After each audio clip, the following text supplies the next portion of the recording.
प्रिय विद्यार्थियों एवं ज्ञान प्रेमी साथियों, आप सभी का हमारे YouTube चैनल में एक बार फिर से स्वागत है। सब इंस्पेक्टर परीक्षा की तैयारी कर रहे कई विद्यार्थियों की मांग थी कि पिछले वर्ष के हिंदी के प्रश्न पत्रों को हम हल करें ताकि उन्हें सीखने में कुछ मदद मिल सके।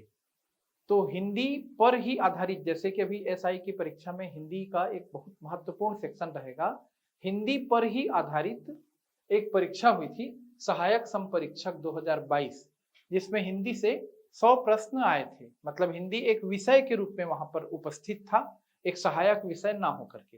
तो जब परीक्षाएं होती है जहां पर हिंदी निर्णायक भूमिका निभाता है, तो व्यापम किस तरह से प्रश्नों के स्तर को लेता है, ये हम इसमें समझने का प्रयास करेंगे। इसके कुछ प्रश्नों को मैं आपको हल करा रहा हूं। पहला प्रश्न है, हिनहिनाना शब्द निम्नलिखित में से किसका उदाहरण है? तो ये तो सरल है समझने में, ये देशज शब्द कहलाएगा। हिनहिनाना शब्द उत्तर होगा सी, देशज। और मैं आपको फिर भी यहां पर बता रहा हूं कि हिनहिनाना शब्द और कई तरीके से भी परीक्षाओं में आता है। इस तरह के शब्द जैसे एक है हिनहिनाना, घोड़ा आवाज करता है तो हमें ऐसा लगता है कि हिनहिनाने जैसी ध्वनि उत्पन्न हो रही है। बकरी की आवाज से कौन सी ध्वनि उत्पन्न होती है? मिमियाने जैसी। कोई दरवाजे को ठोकता है तो ठक ठक की आवाज आती है, तो कैसी ध्वनि होती है? ठक ठकाने जैसी। तो इन ध्वनियों से शब्द तो देशज बन रहे हैं, पर इस तरह की ध्वनियों से क्रिया संबंधी प्रश्न भी आते हैं। इस तरह की ध्वनियों से जो क्रियाएं बनती हैं वो अनुकरणात्मक क्रियाएं कहलाती हैं। ये भी हमें याद रखना है। जैसे पक्षियों का पंख फड़फड़ाना, यानी फड़फड़ाना अनुकरणात्मक क्रिया है, गुर्राना अनुकरणात्मक क्रिया है, हिनहिनाना अनुकरणात्मक क्रिया है, मिमियाना अनुकरणात्मक क्रिया है। तो दोनों बातें स्पष्ट रही। शब्दों के साथ ही आप ये भी जाने कि शब्दों के 4 भेद होते हैं। तत्सम, ऐसे शब्द जो संस्कृत से सीधे हिंदी में आते हैं तत्सम कहलाएंगे। यदि उन्हें हम परिवर्तित रूप के साथ हिंदी में लाते हैं तो तद्भव हो जाएंगे। और किसी अन्य भाषा के शब्द जो हिंदी भाषा से भिन्न भाषा है, यदि हिंदी में आएगा तो उसे हम तद्भव कहेंगे, तो उसे हम विदेशज शब्द कहेंगे। जैसे अग्नि, बड़ा सरल सा उदाहरण, अग्नि तत्सम शब्द है। अब इससे तद्भव बनेगा आग। यदि कोई विशुद्ध हिंदी का प्रयोग कर रहा है, अग्नि प्रज्वलित की जाए, तो विशुद्ध तत्सम शब्द है। आग जला दो बोलेगा तो तद्भव है। और यदि वो देशज बोलेगा, आगी बार दे नूनी, तो ये क्या हो जाएगा? देशज शब्द का उदाहरण। और यदि फायर शब्द का प्रयोग करेंगे, आप जानते हैं आजकल फायर ब्रिगेड, फायर वॉल जैसे शब्द हिंदी में आ चुके हैं, तो फायर शब्द विदेशज शब्द कहलाएगा। अगले प्रश्न की तरफ बढ़ते हैं। अगला प्रश्न देखिए, व्याकरण से संबंधित है। भारतीय टीम के कप्तान सचिन तेंदुलकर ने जोरदार छक्का मारा। इस वाक्य में विधेय की पहचान करनी है, विधेय की। और 4 विकल्प दिए गए हैं। ए, भारतीय टीम के कप्तान, यानी ये विधेय है बोल रहा है। बी, सचिन तेंदुलकर। सी, जोरदार। और डी है छक्का मारा। तो इस प्रश्न को हल करने के लिए आपको स्पष्ट रूप से ये समझ होनी चाहिए कि वाक्य में उद्देश्य किसे कहते हैं और वाक्य में विधेय किसे कहते हैं। ये बेसिक ग्रामर का हिस्सा है। उद्देश्य का मतलब होता है सीधे सीधे शब्दों में कर्ता, सब्जेक्ट, अंग्रेजी का सब्जेक्ट, नॉट ऑब्जेक्ट। ऑब्जेक्ट यानी कर्म हो जाएगा हिंदी में व्याकरण की दृष्टि से। उद्देश्य का मतलब होता है कर्ता और विधेय का मतलब होता है क्रिया व्याकरणिक दृष्टि से। तो इस वाक्य में सचिन तेंदुलकर कर्ता है और छक्का मारा क्रिया है, और इसलिए व्यापम ने निश्चित तौर से आंसर डी लिया होगा। इस वाक्य में विधेय है छक्का मारा। तो इस तरह के वाक्यों को, इस तरह के प्रश्नों को हल करने के लिए आपको किसकी जानकारी रहनी चाहिए? बेसिक ग्रामर की। आगे बढ़ते हैं। तीसरा प्रश्न बहुत ही अच्छा है, ये शब्द शुद्धि या वर्तनी का प्रश्न है।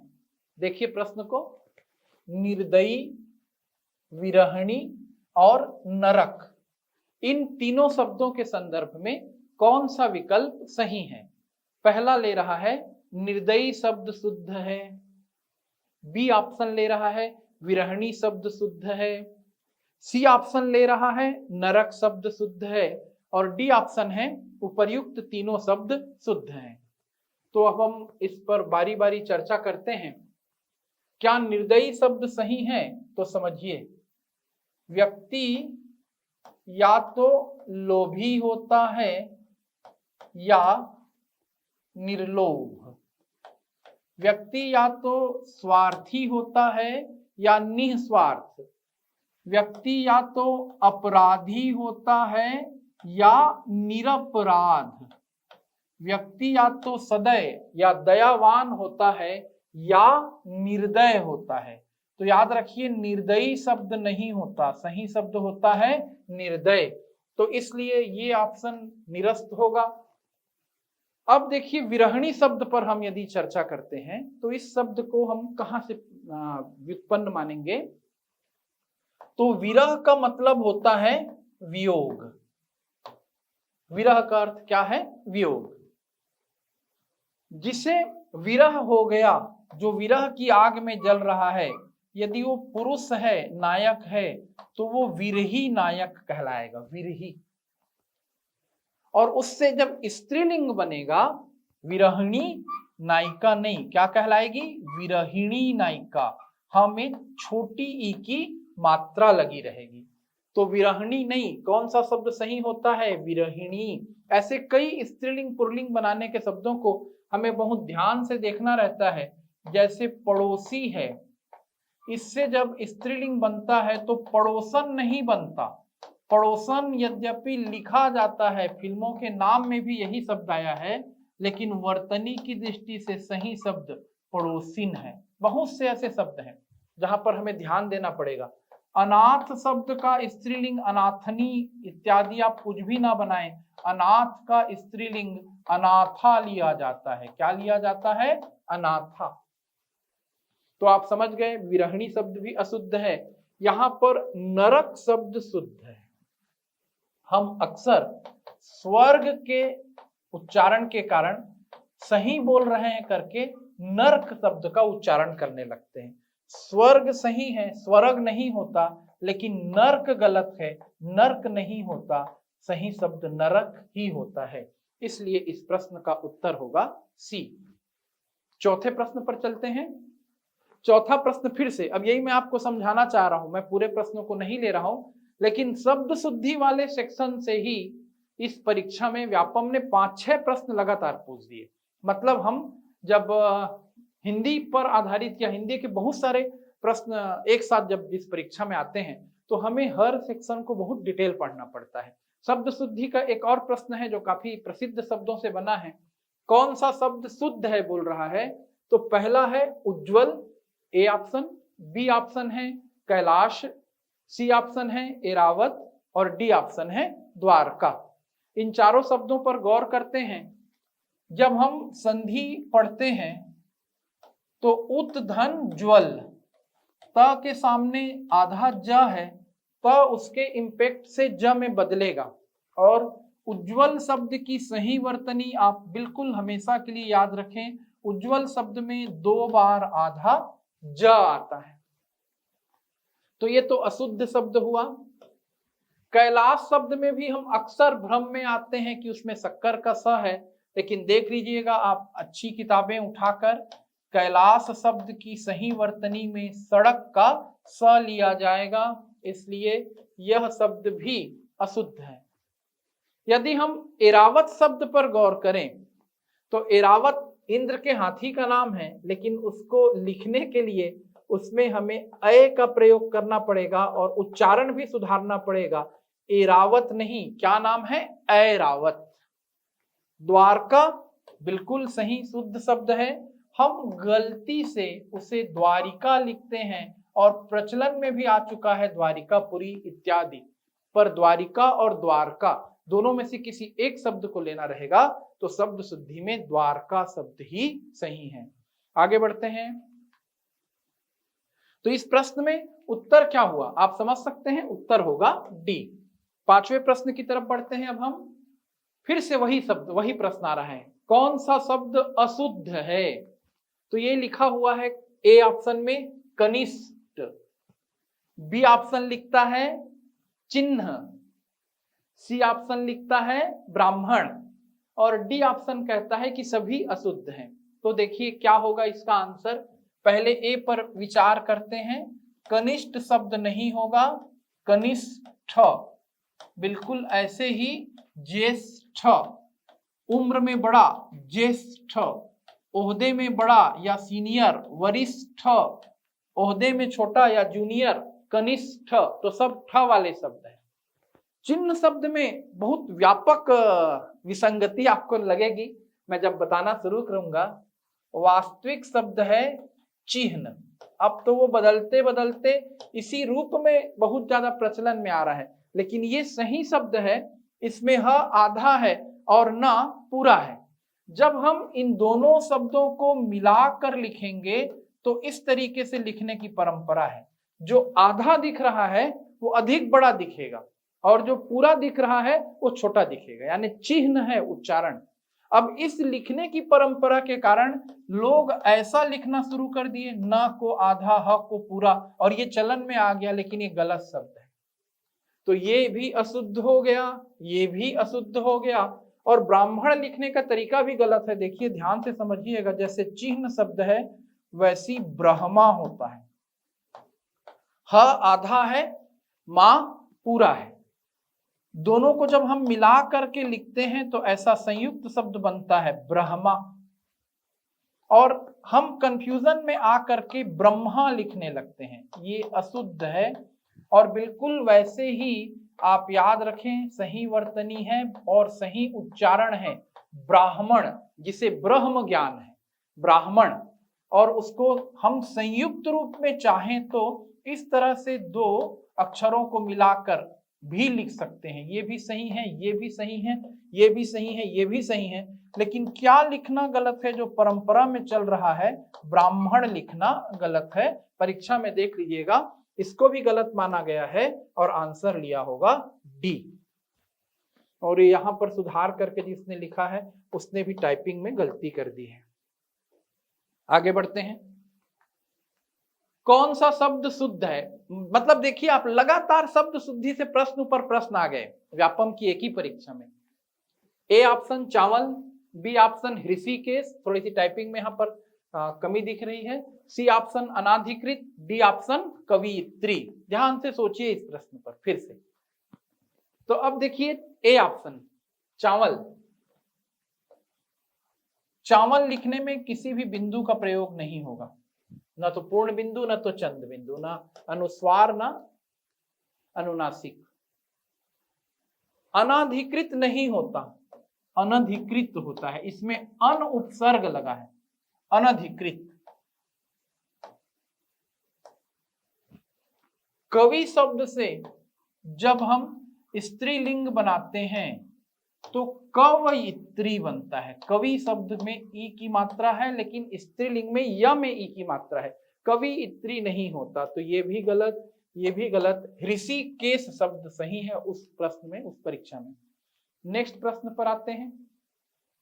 जातिवाचक संज्ञा से निर्मित भाववाचक संज्ञा शब्द बताइए, पूछ रहा है। तो देखिए ये जो चार भाववाचक संज्ञा शब्द हैं ये किससे बने हैं, ये हमें सोचना पड़ेगा। चार विकल्प हैं, ए लड़कपन, बी बड़प्पन, सी चतुराई और डी चढ़ाई। तो आंसर जानने से पहले चारों शब्दों के मूल में जाते हैं। ए है लड़कपन, वो किस शब्द से बना है? लड़का शब्द से बना है। बी है बड़प्पन, वो किस शब्द से बना है? बड़ा शब्द से बना है।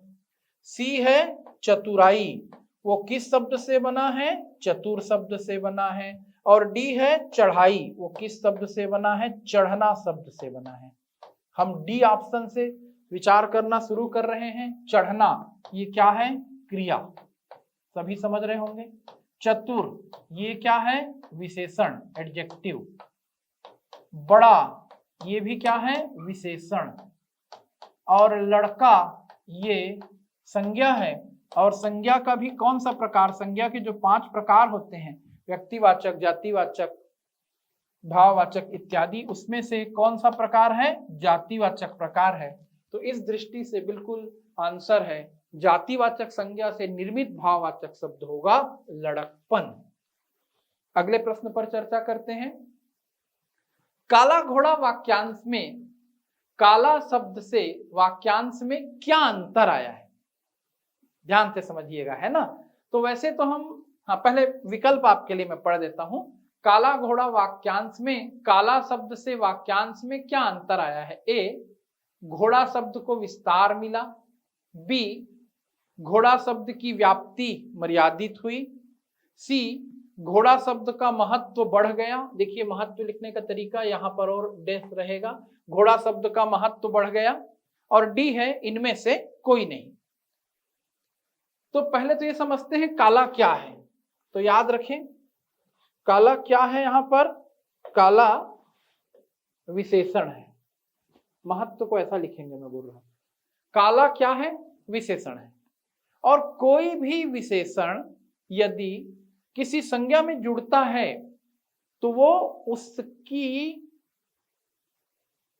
मर्यादा, मतलब उसकी व्याप्ति को मर्यादित करता है, कम करता है, सीमित कर देता है।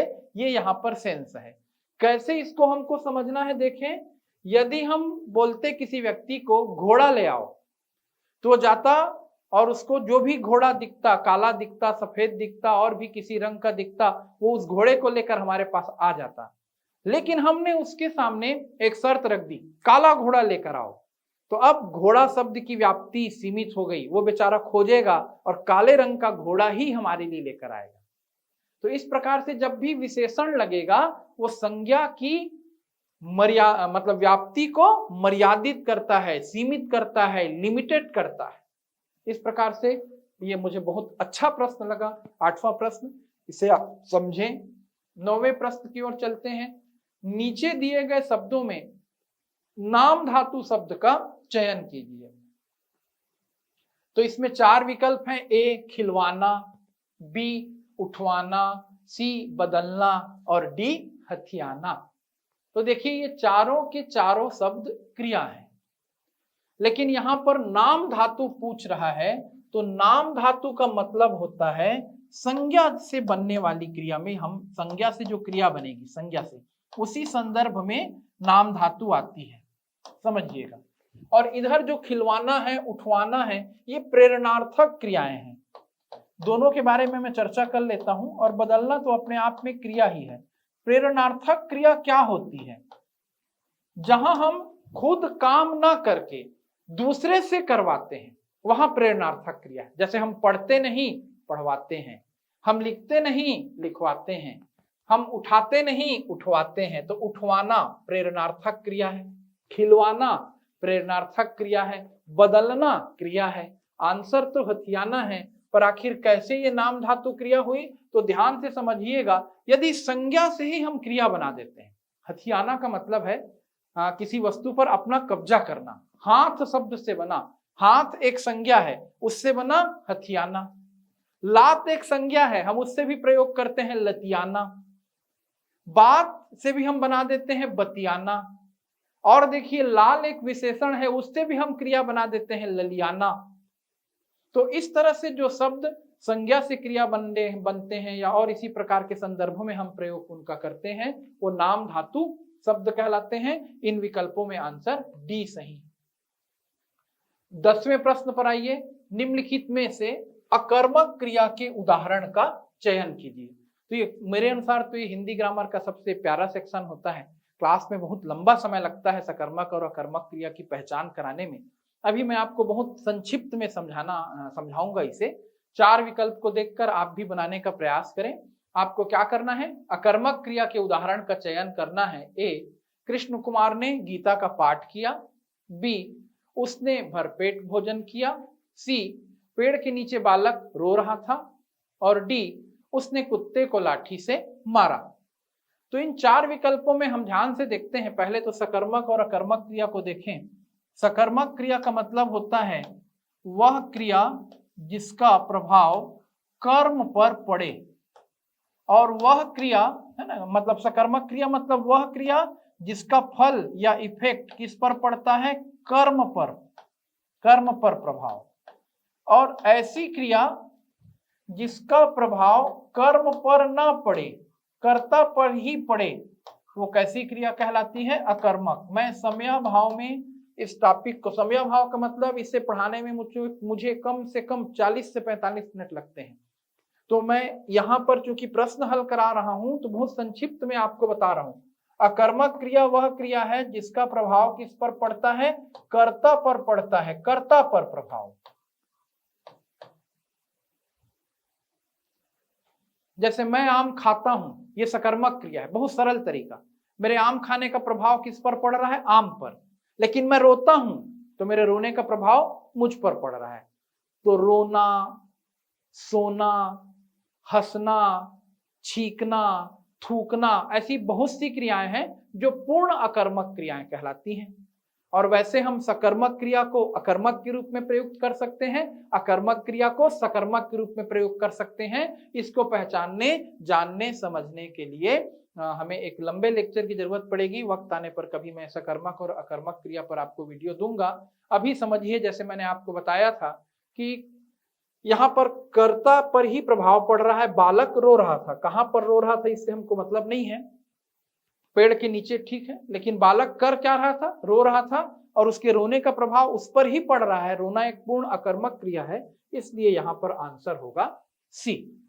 तो निश्चित रूप से इस तरह से जब हम प्रश्नों को हल कर रहे हैं, आपको पैटर्न को समझने में मदद मिल रही होगी। आप बहुत ध्यान से हिंदी भाषा का अध्ययन करें, और इससे संबंधित जो ये लेटेस्ट प्रश्न है, इससे संबंधित सारे प्रश्न पिकासो पब्लिकेशन के मेरे हिंदी के ऑब्जेक्टिव बुक में भी उपलब्ध है। मेरा उद्देश्य बिल्कुल नहीं है कि आप उसी बुक को खरीदें, आप और भी कोई भी ऑब्जेक्टिव बुक खरीद सकते हैं, आपके लिए वो मददगार साबित होगी। मेरी बुक में मैंने व्याख्या भी लिखा है ताकि आपको समझने में आसानी हो। मुख्य उद्देश्य मेरा ये बताना है कि यदि आप इन प्रश्नों को हल करेंगे तो आपको हिंदी की गंभीरता का पता चलेगा। और जो सब इंस्पेक्टर की परीक्षा है, क्योंकि उसमें हिंदी से 100 नंबर से भी अधिक के प्रश्न आने हैं, तो इसलिए प्रश्नों की प्रकृति थोड़ी सी गंभीर रहेगी। अतः आप हिंदी विषय का अध्ययन सजगता और गंभीरता से करें। सभी को शुभकामनाएं, धन्यवाद।